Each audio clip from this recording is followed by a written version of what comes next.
Inflation is up, tariffs are looming, new GLP-1 drugs are spiking costs.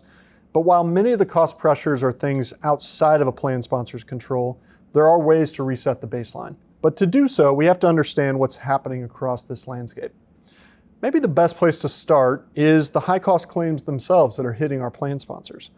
Dr. Buck, as Lockton's Chief Medical Officer, what patterns are you seeing emerging across Lockton's book of business?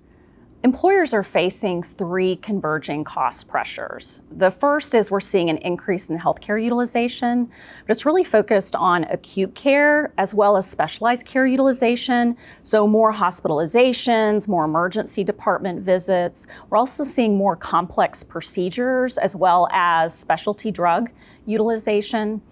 And then the second is medical inflation. So the cost of care for the same procedure today is much higher than it was this time last year. And then I'd say the third is an increase in the chronic disease burden.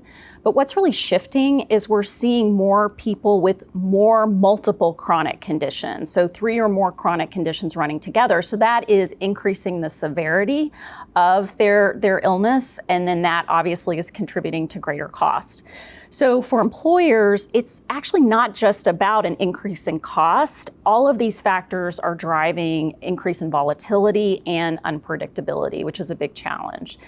And so as we think about this though, our system is a sick care system. We're really good at treating illnesses, especially complex illnesses like cancer and some of these genetic diseases. And that's why we're seeing a lot of innovation around these $1 million treatments.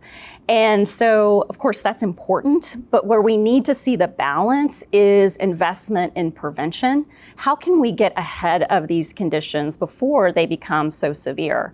So how can we get ahead of late-stage cancers? How can we focus on lifestyle interventions that are driving many of these chronic diseases that are impacted by poor nutrition, poor sleep, sedentary behaviors? So I think we're going to see more interest and investment in those areas. And then the final thing I just want to end on is that we're seeing a lot of finger pointing in the system. So I think everyone needs to realize that all healthcare stakeholders are feeling the squeeze.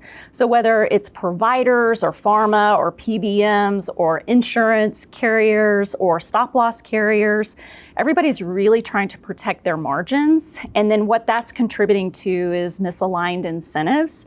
So I think there's an opportunity for us to stop, get around the table and ask, where are we aligned? So things like value-based care, optimizing care delivery and reducing fragmentation. And I think the last thing is that we need to focus on the employer and put the employer front and center, because the reality is in this country, employers are the healthcare chassis because most Americans get their healthcare access through an employer. And so I think all of those things together, while they're challenging, they also present opportunities for us to think about healthcare differently.